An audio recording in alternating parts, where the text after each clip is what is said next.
जय हिंद मेरे भाई, कैसे हैं आप लोग? आई होप आपकी प्रिपरेशन अच्छी खासी चल रही होगी, है ना? तो भाई आज क्लास नंबर हमारी सेकंड है। परसेंटेज की क्लास सेकंड है। कि ऑलरेडी हम लोग नंबर सिस्टम संख्या पद्धति कर ही चुके हैं। तो परसेंटेज आज डिस्कस करेंगे भाई, ठीक है? आपके सामने क्वेश्चन दिख ही रहा होगा, 16 नंबर क्वेश्चन। 15-15 क्वेश्चन लेके चल रहे हैं, इसलिए क्योंकि ये टॉपिक ही बड़ा है ना, परसेंटेज से ज्यादा क्वेश्चन आते हैं। तो इसलिए हमने सोचा कि कुछ ज्यादा क्वेश्चन इसमें उठा लेते हैं। पहले हम 10-10 करवाते थे, अब 15-15 की पूरी चलेगी, है ना? तो आप लोग करते रहे मेरे भाई। तो प्रैक्टिस तो चल ही रही होगी आपकी, एग्जाम भी आ ही रहा है। प्रैक्टिस करते रहे कि कोई दिक्कत हो तो हम हैं ही ना। तो लो स्टार्ट करते हैं भाई। क्वेश्चन नंबर आपके सामने है 16। क्वेश्चन नंबर 16 डिस्कस करते हैं। कहता है मेरे भाई कि 50 का 860 परसेंटेज प्लस 860 का 50% किसके बराबर होगा? ऑप्शन दिया है, सेकंड एंड थर्ड फोर्थ, चार ऑप्शन दिए हैं आपके सामने। 2015 का क्वेश्चन है। अब देखो, एक बात मेरे समझना मेरे भाई कि देखो जैसा लिखा है, मान लो 50 का लिखा है 200%, ठीक है? अब इस परसेंटेज का मतलब होता है चाहे परसेंटेज 200 के साथ रहे, चाहे परसेंटेज 50 के साथ रहे, बात एक ही होती है। हम इसको ऐसे भी लिख सकते हैं, 50% का 200, ऐसे भी लिख सकते हैं, कोई दिक्कत नहीं है ना। ये तो कहने का मतलब, मेरा मतलब था 50%, 200% को हम 50, ये परसेंटेज किसी के साथ आ सकता है ना। तो चाहे ऐसे लिखे चाहे ऐसे लिखे, ये दोनों सही होता है। इसका मतलब ये होता है कि परसेंटेज किसी के साथ लगा दे, क्योंकि आपको पता है परसेंटेज का मतलब ही क्या होता है, 1/100 होता है। तो चाहे 1/100 इनके साथ रहे चाहे इनके साथ रहे, बात तो एक ही है, क्योंकि मल्टीप्लाई में चल रहा है ना। इसमें कह रहा है, क्वेश्चन नंबर 16 में कह रहा है आपके सामने, आप 50, देखो यहाँ पे 860 लिखा है, तो यहाँ पे ऐसे कर लीजिए, 50% इसको कर लीजिए। कितना हो जाएगा? 50% मल्टीप्लाई हो जाएगा 860, हो जाएगा आपका 860 इंटू क्या हो जाएगा, 50% हो जाएगा। आप 50% यहाँ पे कॉमन ले लीजिए, तो 50% कॉमन हो जाएगा। 50% का मतलब क्या होता है? तो आप कहेंगे सर 1/2 होता है। 1/2 कॉमन हो जाएगा। 860 प्लस 860 कितना हो जाएगा? तो आप कहेंगे ये हो जाएगा 8 का 16 होता है, 16 ए हो जाएगा 1720 हो जाएगा, ठीक है? 1720 1/2 से आप मतलब डिवाइड करेंगे, 2 का 8 16 हो जाएगा, क्या हो जाएगा, 2 का 6 12 860 आएगा। तो क्वेश्चन नंबर आपका से बिल्कुल सही होगा। तो इस तरह से आपको करना है। आप परसेंटेज चाहे इसके साथ लगाएं चाहे इनके साथ लगाएं, इस तरह से आपको करना है। परसेंटेज कोई भी मतलब कोई भी यहाँ पे फर्क नहीं पड़ता, चाहे इनके साथ रखो चाहे जिसके साथ रखो। बस ये ध्यान देना है आपको कि ये मल्टीप्लीकेशन में होना चाहिए, गुणा में होना चाहिए बस। वैसे भी करते तो बहुत ईजी था। 50% इसका मतलब होता है कि 1/2, तो 1/2 का मतलब हो जाएगा 430। इसका मतलब ये हो जाएगा 430, 430 430 को जोड़ेंगे तो ये हो जाएगा आपका 860। चलो मेरे भाई, क्वेश्चन नंबर, अगला क्वेश्चन आपके सामने होगा, क्वेश्चन नंबर 17 आपके सामने है। क्वेश्चन नंबर 17 सॉल्व करें, ठीक है? 2016 का क्वेश्चन है ये। क्वेश्चन नंबर 17 में कह रहा है फतेहपुर और बांदा का साक्षरता प्रतिशत क्रमशः 52 और 46 है। दोनों जिलों का सम्मिलित साक्षरता प्रतिशत कितना है, ये पूछ रहा है आपको। देखो, 100% बेसिकली होता है, 100% साक्षर होते हैं, कोई भी वैल्यू 100% होती है। 100% ये भी था, 100% ये भी था। ये बात कर रहा है फतेहपुर की और बांदा की बात कर रहा है, ठीक है? तो इसमें साक्षर जो है, इसमें 52 परसेंटेज है, और इसमें आपके हैं 46%। ओवरऑल देखेंगे तो 52 यहाँ पे 46 यहाँ पे, तो कितना हो जाएगा? 52 प्लस 46 हो जाएगा आपका 98। 98 टोटल साक्षर है, कितने में से? 100 और 100 200 हो जाएगा, तो आप 200 डिवाइड कर दीजिए, मल्टीप्लाई हो जाएगा 100 का, ये 2 से कितना आएगा? तो आप कहेंगे 49%। ओवरऑल कितना आएगा? 49% आपका बिल्कुल आंसर हो जाएगा। तो उस तरह से आपको करना है। ऑप्शन नंबर ए आंसर होगा इस क्वेश्चन का। चलो क्वेश्चन नंबर आगे आते हैं, आगे बढ़ते हैं, क्वेश्चन नंबर 8 डिस्कस करते हैं। मेरे भाई क्वेश्चन नंबर 8 में कह रहा है कि गोपिका 4.0 सेंटीमीटर की रेखा को 4.1 सेंटीमीटर तक नापती है। मतलब जैसे कि कोई एक लाइन है, 4.0 सेंटीमीटर की लाइन थी, लेकिन इसको गलती से इसने मेजर किया है, 4.1 सेंटीमीटर मेजर कर लिया है। तो यहाँ कहने का मतलब यहाँ है कि गलती कितने प्रतिशत की बढ़ गई, मतलब कितना प्रतिशत इसने एरर किया है। तो आप कहेंगे सर 4 था, 4.1 हो गया है, तो इसका मतलब कितना बढ़ा, कितना है? तो आप कहेंगे 0.1 बढ़ा है। कितने पे? 4 पे, तो 100 पे कितना हो जाएगा? 100 पे हो जाएगा 4 का 25 हो जाएगा, ये हो जाएगा आपका 2.5%। Option number A will be 10। चलो क्वेश्चन नंबर नेक्स्ट पे आते हैं, क्वेश्चन नंबर 19 के सामने है भाई, ट्राई करते थे। क्वेश्चन नंबर 19 में कह रहा है मेरे भाई कि x का 65% और y का 13%, तो x का मान ज्ञात कीजिए यदि y बराबर 200 दिया। आपके पास इतना दिया, y इक्वल्स टू, तो वहाँ y इक्वल्स टू 2000 है, 2000 है। एक्स का 65%, एक्स का 65% इक्वल्स टू दिया था वाई का 13%, यही दिया है। अब देखो इसको जल्दी कैसे करते हैं। परसेंटेज से परसेंटेज कैंसिल आउट हो जाएगा, 13 इकन्नम 13, 13 का 5 65, इक्वल्स टू देखो एक्स रेशियो वाई कितना हो जाएगा, तो आप कहेंगे एक्स 1 है और वाई कितना हो जाएगा रेशियो में 5 हो जाएगा। अब देखो यहाँ पे y इन्होंने दे रखा था, इस 5 यूनिट की वैल्यू कितनी दी, तो आप कहेंगे सर 2000 दी थी, कितने गुना है, तो आप कहेंगे 400 गुना है। अगर ये 400 गुना है तो ये भी कितना हो जाएगा, तो ये भी हो जाएगा 400 गुना, तो ये आपका निकल के आएगा 400। अब पूछा क्या था, हाँ यही पूछा था, x का मान पूछा था, तो x का मान कितना हो जाएगा 400। ये will be the correct answer होगा आपका। कोई दिक्कत तो हुई नहीं होगी, है ना, बहुत ही इजी है क्वेश्चन। आपको परसेंटेज चेंज करना है, थोड़ा बहुत परसेंटेज में वैल्यू दे रहा है, बस यही इतना करना है। तो क्वेश्चन नंबर 19 के बाद आते हैं 20 पे। आपके सामने क्वेश्चन नंबर 20 दिख रहा है। क्वेश्चन नंबर 20 में कह रहा है भाई कि यदि राजू विजय से 20% अधिक आय अर्जित करता है, तो विजय द्वारा अर्जित आय राजू द्वारा अर्जित आय की तुलना में कितने प्रतिशत कम है, ये पूछ रहा है। अब देखो आप कैसे करेंगे उसको। अब इसमें कह रहा है कि 20% अधिक है किसके, राजू की। एक राजू है और एक विजय की बात कर रहा है, ये 20% एक एक्स्ट्रा है। मान लेते हैं कि जो विजय है वो 100% है, तो ये 20% एक्स्ट्रा होगा, सॉरी, ये हो जाएगा 120%।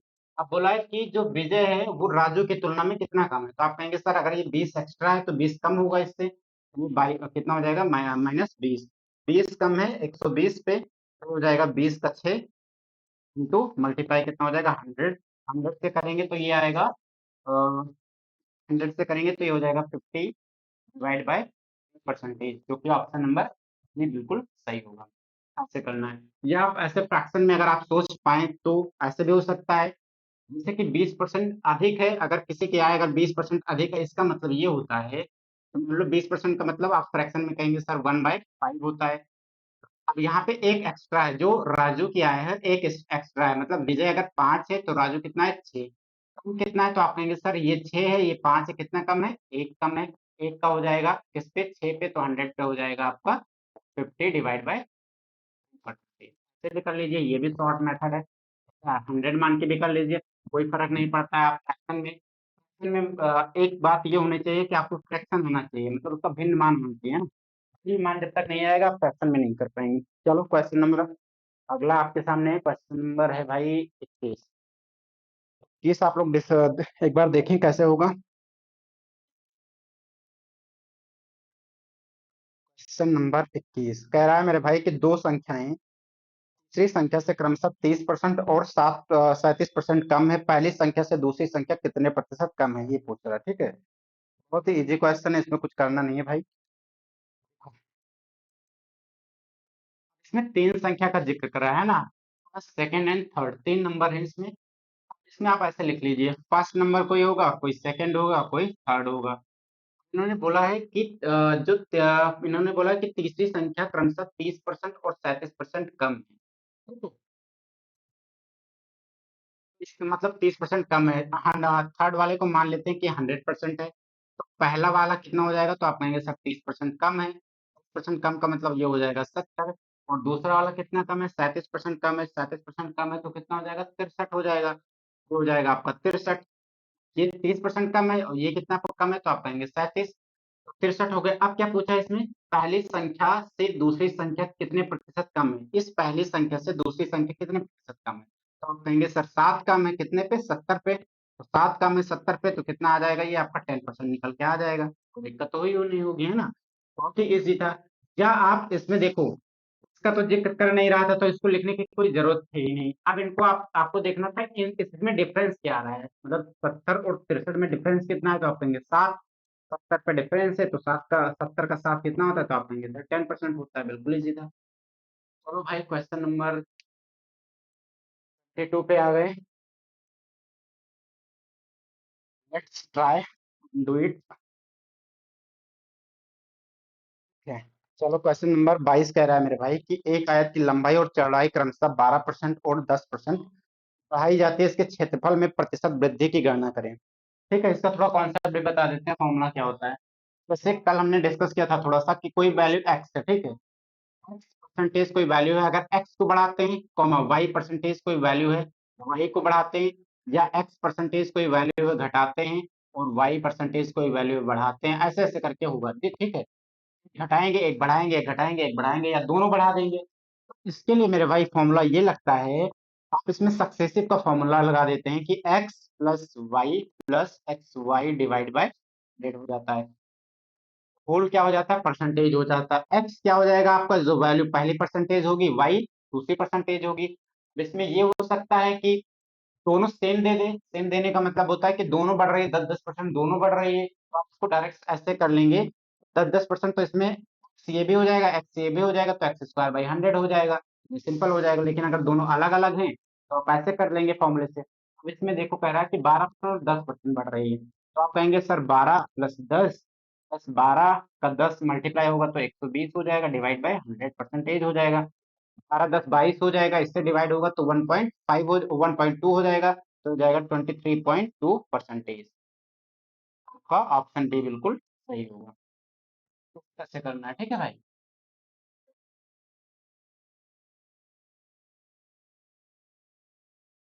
क्वेश्चन नंबर 23 करते हैं मेरे भाई। क्वेश्चन नंबर 23 आप देखें एक बार। क्वेश्चन नंबर 23 आपके सामने लग गया है, तो एक बार करो जल्दी जल्दी से। फिर हम क्वेश्चन लगाएं तो आप एक बार अपने रफ शीट में जरूर ट्राई करें इसको, इतना फास्ट आप कर पाते हैं, क्योंकि स्पीड बहुत मैटर करती है भाई। स्पीड ही आपका एग्जाम क्वालिफाई करवा पाएगी। अगर आपके अंदर स्पीड नहीं, बहुत नॉलेज है, तो आप बेकार है, कोई काम का नहीं। क्योंकि स्पीड पे आपको काम करना पड़ेगा। स्पीड एक ऐसा फैक्टर होता है, उस पे तो काम करना ही करना पड़ेगा, ठीक है। स्पीड पे जरूर ध्यान दें, तो उसमें कॉन्सेप्ट तो आना ही चाहिए। अगर कॉन्सेप्ट आ रहा है तभी स्पीड पे स्पीड बढ़ेगी, नहीं तो अगर कॉन्सेप्ट ही नहीं आ रहा है तो स्पीड कैसे बढ़ेगी, है ना। ठीक है, क्वेश्चन नंबर 23 डिस्कस करते हैं।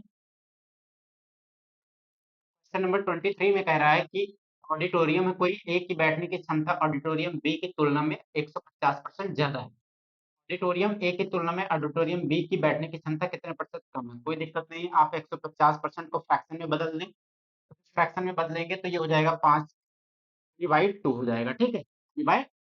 इसका मतलब कोई ऑडिटोरियम ए है, ऑडिटोरियम बी है, ए की तुलना 150% ज्यादा है। इसका मतलब 150% का मतलब आप समझ रहे हैं, 3। अगर ये दो अपने आप में 100% है तो 3 अपने आप में 150% होगा। अगर ये दो है, ऑडिटोरियम बी में अगर दो बंदे बैठते हैं, इसमें जो बैठेंगे ये टोटल 5 बैठेंगे। पूछ रहा है कि ए के अकॉर्डिंग बी में कितना कम है, तो आप कहेंगे सर अगर ये 3 ज्यादा है तो 3 यहाँ से कम हो जाएंगे। कम तो होंगे, लेकिन किस पे कम होंगे, अब 5 पे कम होंगे। 3 इंटू क्या हो जाएगा, 100, तो आप कहेंगे 5 का 20 कितना होता है, 100, 20 का 3 कितना हो जाएगा, 60%। ऑप्शन नंबर बी बिल्कुल सही आंसर हो जाएगा। तो ऐसे आपको करना है। ऑप्शन अगर आपको आता था तो आपका इतना सॉल्यूशन है, इसके आगे कुछ करना नहीं, बल्कि आप बिना पेन उठाए ही इसको कर सकते थे, कोई इसमें लिखने की जरूरत नहीं थी। इतनी टफ कैलकुलेशन नहीं होती है, तो अपने माइंड को भाई थोड़ा फास्ट करें, है ना।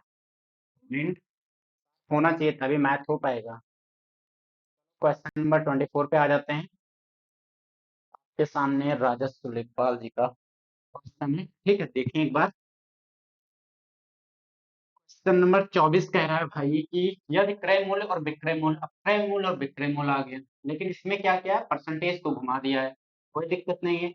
पीपी एसपी, ठीक, कॉस्ट प्राइस और सेलिंग प्राइस, क्रय मूल्य और विक्रय मूल्य अनुपात जो है वो 5:6 है। अब बोला क्या है, तो लाभ का प्रतिशत क्या होगा। आप जानते हैं कि लाभ क्रय मूल्य पे होता है, कितने के सामान बेचा जाता है, उसमें देखा जाता है कि क्रय मूल्य हमारा कितना था, उसमें एक्स्ट्रा कितना हमें फायदा हुआ है, तो एक्स्ट्रा जो होता है वो क्रय मूल्य पे निकालते हैं। तो आप कहेंगे सर 1 एक्स्ट्रा है इस पे, कितने पे, तो 1/5 हो जाएगा, इंटू 100 करेंगे कितना आ जाएगा, तो आप कहेंगे सर 20% आ जाएगा। ये आपका ए ऑप्शन बिल्कुल सही होगा। कितना इजी था ये भी। इसमें भी पेन यूज करने वाला क्वेश्चन नहीं था, कैलकुलेशन बिल्कुल नहीं थी, आप तो इजिली इसको कर पाते, कोई दिक्कत नहीं है। क्वेश्चन नंबर 25 पे आ जाते हैं। क्वेश्चन नंबर 25 आपके सामने स्क्रीन पर दिख रहा है। क्वेश्चन नंबर 25 कह रहा है कि बजट से पहले किसी कार की कीमत 30% बढ़ाई जाती है और बजट में फिर 10% घटाई जाती है, बढ़ाई जाती है, मतलब 2 बार बढ़ाई जाती है कि कार की कीमत में कुल प्रतिशत वृद्धि कितनी है। तो आप अभी जस्ट जैसे फॉर्मूला अभी हमने बताया, x plus y plus x y by 100, ये फॉर्मूला लगा लें। है आपको शॉर्टकट बताएंगे, इस फॉर्मूले से करेंगे तो ये आ जाएगा 30 प्लस 40, 40 3 43 हो जाएगा। इसका आंसर जो निकल के आएगा 43%, कोई बताने की जरूरत है नहीं।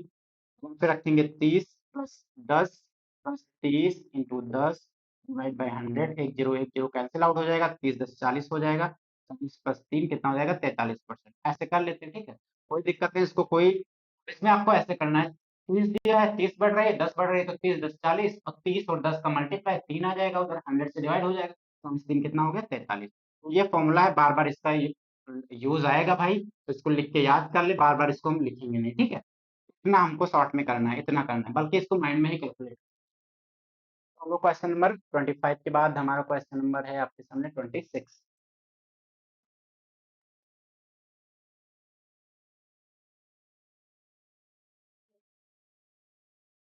क्वेश्चन नंबर 26 कह रहा है भाई कि कॉफी की कीमत में 15% बढ़ाने पर उसकी बिक्री 15% कम हो गई, आय पर इसका कुल प्रभाव क्या हुआ। देखो इस फॉर्मूले पे करेंगे, क्या आप जैसे इस फॉर्मूले पे भी कर लेंगे, लेकिन एक बात यहाँ पे ध्यान रखना है, यहाँ पे हुआ क्या है कि 15% बढ़ाया गया और 15% घटाया गया, ये ध्यान रखना, ठीक है। तो इसका मतलब ये हो जाएगा कि 15% एक बार तो क्या हुआ है घटा है, और एक बार 15% क्या हुआ है बढ़ा है, ठीक है, ये याद रखना।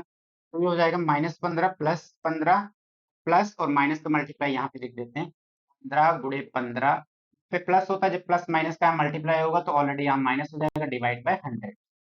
देखेंगे तो इस 15 से 15 कैंसिल आउट हो जाएगा, 15 का 15 225 हो जाएगा, 225 को जब 100 से डिवाइड करेंगे तो ये माइनस में ही तो रहेगा, तो आएगा निकल के 2.25%। इसका मतलब माइनस का सिंबल दे रहा है, माइनस का मतलब यहाँ पे होता है कि यहाँ पे वृद्धि ना होकर क्या हुई, कमी हुई है, ठीक है, कमी हुई। तो जब भी माइनस है तो कमी हुई है, प्लस है तो यहाँ पे वृद्धि हुई, इतना याद रखना। क्या इसको ना करके से ये डायरेक्ट जो फॉर्मूला होता है, ठीक है, इसको काटेंगे नहीं भाई, काटना नहीं है इसको ना करके ऐसे लिख लेते, क्योंकि आपको पता है कि जब दो वैल्यू सेम ही होते हैं, जैसे 15-15% है ना, तो एक बार जब 15 बढ़ रही है, दूसरी बार 15 घट रही है, तो ये तो जीरो हो जाएगा, तो हम इसको क्यों ही लिख रहे हैं। इसका मतलब हम डायरेक्ट क्या करें, यहाँ पे जब 15-15 का मल्टीप्लाई हो ही रहा है, तो हम डायरेक्ट उसी का स्क्वायर ना कर ले। स्क्वायर मेरे भाई तब होगा जब वैल्यू क्या करेगी, इंक्रीज करेगी, वैल्यू सॉरी, एक इंक्रीज करेगी दूसरे डिक्रीज करेगी, तो मतलब 15 का स्क्वायर कितना हो जाता है, तो 225, और जबकि एक प्लस एक माइनस तो ऑलरेडी माइनस आ जाए, डिवाइड बाई 100 हो जाएगा, तो ये आएगा 2.25% की क्या हुई कमी। इतना आपको करना था, बल्कि ये इसमें पेन उठाने की कोई जरूरत नहीं थी, 15 का स्क्वायर करते, 15 का स्क्वायर करने के बाद 100 से डिवाइड कर देते, 2.25 आ जाता। लेकिन 2.25 आएगा तो उसमें एक बात का ध्यान ये रखना, एक में तो वृद्धि दिखा रहा है, दूसरे में कमी दिखा रहा है, कमी पे फोकस करना, क्योंकि जब एक बढ़ेगा तो दूसरा घटेगा, और पीछे वाले में देखेंगे ध्यान से, एक बार प्लस एक बार मल्टीप्लाई होगा, एक प्लस का और एक माइनस का, तो निकल के क्या आएगा, प्लस माइनस क्या होता, माइनस ही तो होता। तो यहाँ पे ओवरऑल जो होगा वो यहाँ पे कमी ही होगी, इतना बात याद रखना, ठीक है। नहीं तो गलती कर देंगे भाई, क्योंकि ऐसे जब भी क्वेश्चन आते हैं मोस्टली ऑप्शन में दोनों दे के रखता है, एक कमी और एक वृद्धि। ज्यादा कंफ्यूज 20% बच्चे तो इसी में कंफ्यूज हो जाते हैं कि इसमें लगाएं कौन सा, ठीक। याद तो रहता है, लेकिन वो नहीं पता रहता उनको कि बढ़ाना है कि घटाना है, वृद्धि है या कमी हुई। तो क्वेश्चन नंबर 27 पे आ गए, तो चार और क्वेश्चन बचे हैं, ठीक है, कर लीजिए भाई। उसके बाद क्वेश्चन नंबर 27 कह रहा है कि किसी वस्तु के कर में 10% की कमी हो गई और उसका उपयोग 8% बढ़ गया है, इससे प्राप्त प्राप्त राजस्व में कितने प्रतिशत की वृद्धि या कमी हुई है। अब ये देखो 10% की कमी हुई है, ये आप 10% लिख लीजिए, ठीक है, 10% की कमी हुई है, एक मिनट।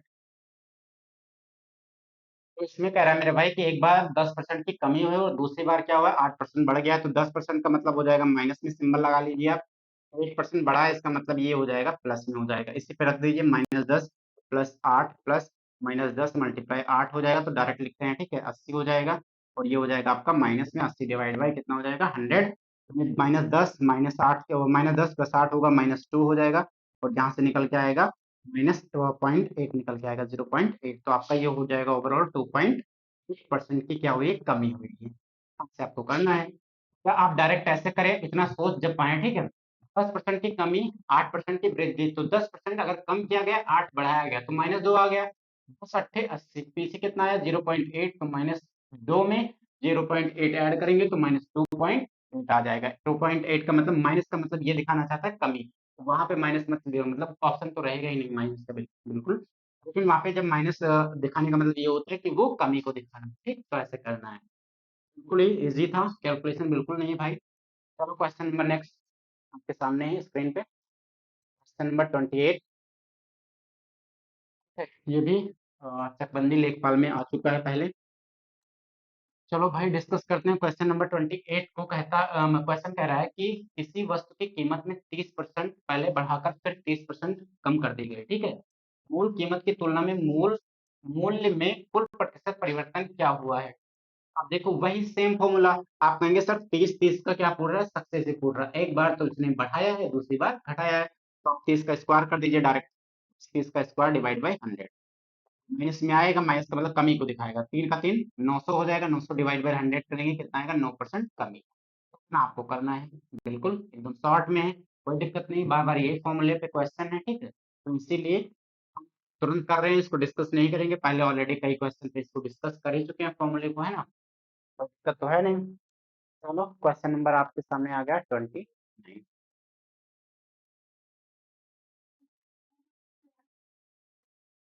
क्वेश्चन नंबर 29 में कह रहा है भाई कि यदि प्याज की कीमत 10% कम हो जाए तो गृहिणी द्वारा इसका उपयोग कितना प्रतिशत अधिक किया जाए ताकि इस मद पर व्यय कम ना हो। चलो एक बार आप ट्राई करें, बहुत ही इजी है ना, इसमें तो कैलकुलेशन है ही नहीं, बिल्कुल विदाउट पेन के हो जाएगा, ऐसे ही आप कर लेंगे, इसमें बिल्कुल कुछ नहीं है। इसमें कहा है कि जैसे आप जानते हैं कि आपके जो फैमिली होती है ना, जो हम लोग कोई भी नॉर्मल इंसान होता है, उसका क्या है कि आपको क्या करना है कि मतलब आपका खर्चा इक्वल रहना चाहिए। तो जैसे कि मान लो कोई भी सामान आप यूज करते हैं, जैसे कि चावल यूज करते हैं, अगर चावल का प्राइस बढ़ जाता है, आपको नियत उतना ही खर्चा करना जितना पहले आप कर रहे थे। अगर चावल का प्राइस बढ़ जाता है तो इसका मतलब आपको अगर प्राइस नियत कांस्टेंट रखना है तो आपको चावल की जो क्वांटिटी है उसको घटाना पड़ेगा, क्योंकि उसके इक्वल में जो आप पैसा खर्च करना है, आपको तो इक्वल खर्च करना है, जितना पहले खर्च कर रहे थे उतना आप भी खर्च कर रहे हैं। लेकिन चावल का प्राइस जो मूल्य हुआ है वो बढ़ गया है, तो इसका मतलब आपको उसकी क्वांटिटी, उसकी मात्रा को कम करना पड़ेगा। तो यहाँ से आपको बात ये समझ में आ रही होगी, कोई एक चीज बढ़ता है, दूसरी घटती है, और उस टाइप टाइप में आपको कुछ नहीं बढ़ाना, जितना पहले खर्च कर रहे थे उतना अब भी खर्च कर रहे हैं। तो आप दोनों को रिवर्स करना पड़ता है, एक बढ़ेगी तो दूसरा घटेगी, वैसे इसमें हुआ है। अगर प्याज की कीमत 10% कम हुई है तो गृहिणी का जो व्यय होगा क्या होगा, कम होगा या बढ़ेगा। प्याज की कीमत 10% कम हुई है तो व्यय, इस मत पर व्यय कम ना हो, ठीक है, उतना ही उसको यूज करना है जितना पहले वो कर रही थी। तो जब व्यय घटा है तो इसका मतलब हो जाएगा, पहले 10% का फ्रैक्शन वैल्यू निकालें, परसेंट का फ्रैक्शन वैल्यू 1/, होता है। इसका मतलब उसकी कीमत पहले 10 थी, अब हो गई 9। क्या करना है, वो गृहिणी उतना ही यूज करना चाहती है, उतना का मतलब जितना पैसा पहले खर्च कर रही थी उतना ही उसको पैसे खर्च करने हैं। तो इसका मतलब अब उसकी जो ये आपका हो गया, ये आपका हो गया प्राइस, कीमत, ये आपकी कीमत हो गई, ये आपकी क्वांटिटी हो गई। क्वांटिटी का मतलब मात्रा, मात्रा अब देखो इसको कांस्टेंट रखना है, जब इधर भी कांस्टेंट इधर भी कांस्टेंट रखना है तो अब इसको 9 से 10 करना पड़ेगा। 9 से 10 इसलिए करेंगे क्योंकि देखो मेरे भाई, 10 का 9 90 हो जाता है, और 10 का 9 का 10 कितना होता है, 90 होता है। मतलब पहले भी 90 रुपए खर्च करती थी, फिर 90 रुपए खर्च कर रही है, इसका मतलब ये दोनों तो कांस्टेंट है। जब भी कोई वैल्यू कांस्टेंट रखनी होती है तो करते क्या है, उसको रिवर्स से मल्टीप्लाई कर देते हैं। अगर ये 10 से 9 है तो उसको मल्टीप्लाई करना होगा 9 से 10, इसलिए करना होगा क्योंकि ये वैल्यू हमें कांस्टेंट रखनी है, क्योंकि उसको व्यय में कोई कमी नहीं होनी चाहिए, जितना पहले उतना अब भी, से करना है, ठीक है। देखेंगे यहाँ पे उसका प्राइस क्या, तो अगर कीमत उसकी 10 से 9 हुई तो मात्रा को 9 से 10 करना होगा, रिवर्स करना होगा। तो आप कहेंगे सर एक बढ़ाना होगा किस पे, तो एक बढ़ाना होगा 9 पे, तो 100 पे कितना बढ़ेगा, तो आप कहेंगे सर 11 होल 1/9% करना होगा। इस इतना आपको करना है, डायरेक्ट कर लेंगे, कोई दिक्कत नहीं है, बहुत ही इजी है। ऑप्शन नंबर सी बिल्कुल सही होगा ऑप्शन। क्वेश्चन नंबर आज का लास्ट है, क्वेश्चन नंबर 30, ठीक है। पहली वाली क्लास में हम 15 क्वेश्चन किए थे, आज भी 15 ही क्वेश्चन कर रहे हैं। तो एक बात याद रखना भाई कि हमारी जो सीरीज चलेगी वो 15-15 क्वेश्चन की चलेगी। क्वेश्चन आपको टाइमर से सॉल्व करने मतलब टाइमर लगा के, ठीक है, कि कितनी जल्दी आप कर पा रहे हैं। इस बहुत जरूरी। तो ठीक है, 30 नंबर क्वेश्चन में कह रहा है कि दो उम्मीदवारों के चुनाव में मत डाले गए, कुल वोट का 30% वोट पाने वाले उम्मीदवार 16,000 वोट से पीछे रह गया। कुल कितने वोट डाले गए हैं? अगर 30% जो वोट पाता है, 30% वोट पाने वाला उम्मीदवार 16,000 वोटों से पीछे रह गया। तो आपको पता है कि कोई भी इलेक्शन होता है उसमें 100% होता है, ठीक है, इलेक्शन 100%। लेकिन 100% तो पोलिंग होती नहीं, कभी 5% कम हो जाती है, कभी 10% पोलिंग कम होती है, कभी 70% ही पोलिंग होती है। लेकिन हमको उस पर फोकस नहीं करना है, रियल चीजों पे फोकस नहीं करना है, हमको क्वेश्चन पे फोकस करना है। क्वेश्चन इस टाइप से भी बनाएगा कि कोई कोई इलेक्शन हो रहा है, उसमें 10% जो मत थे वो क्या हो गए, अवैध हो गए, ठीक है। आप अवैध कर जो भी बचा उसका 40% जीतने वाला पा रहा है, उसका जो मतलब 3 उम्मीदवार हैं मतलब डिस्ट्रीब्यूट करके देगा। लेकिन यहाँ पे ऐसा कुछ नहीं बोला, तो इसलिए सिंपल है। 100% वोटिंग होती है, एक उम्मीदवार को 30% वोट मिले, ठीक है, एक उम्मीदवार को, कोई भी उम्मीदवार है उसको 30% मिले, तो आप कहेंगे सर अगर एक को 30% मिला है तो दूसरे वाले को कितना मिलेगा, 70% मिलेगा, ठीक है। लेकिन ये बोल रहा है कि जिसको 30% मिला है वो जो सॉरी जो जीता है यहाँ पे वो 70% पाया है। लेकिन वोट कितने से जीता है, तो इसमें उन्होंने दिया है 16,000 वोटों से वो जीत जाता है। और जीतता कब उम्मीदवार, कोई उम्मीदवार जो इलेक्शन में होता है जीतता कब है, जब उसके अपोजिट में जो खड़ा है उससे जब ज्यादा वोट पाएगा। आप कहेंगे सर ये 30% पा रहा है, ये 70% पा रहा है, तो पा कितना रहा है, तो आप कहेंगे सर 40 यूनिट ज्यादा पा रहा है। 40 यूनिट ज्यादा पा रहा है, यहाँ परसेंटेज लगाने की जरूरत है नहीं, यूनिट में लिख रहे हैं। तो 40 यूनिट ज्यादा पा रहा है तो दिया कितना है 40 की वैल्यू, तो आप कहेंगे सर ये 16,000 वोट दिया है। तो कितने गुना है, तो आपको आपके कहने का मतलब आपको आप कहेंगे सर 400 गुना है, बिल्कुल 400 गुना हो जाएगा। 400 गुना है, इसका मतलब इन्होंने पूछा क्या है कि कुल कितने वोट डाले गए थे, तो एक यूनिट 400 गुना है, मतलब एक यूनिट की वैल्यू 400 है। टोटल है कितना, तो आप कहेंगे सर 100 है, तो 100 मल्टीप्लाई कितना हो जाएगा, 400। तो ये आपका निकल के आएगा 40,000 वोट। टोटल कितने थे, 40,000 वोट आपके टोटल पोल हुए थे, ठीक है। इसमें कोई वैलिड नहीं था, मतलब अवैध नहीं था। ऊर्जा सब शुद्ध वोट थे, उसमें से एक को मिले थे, दूसरे से 16,000 कम मिले थे, जो टोटल वोटों की संख्या थी वो 40,000 थी।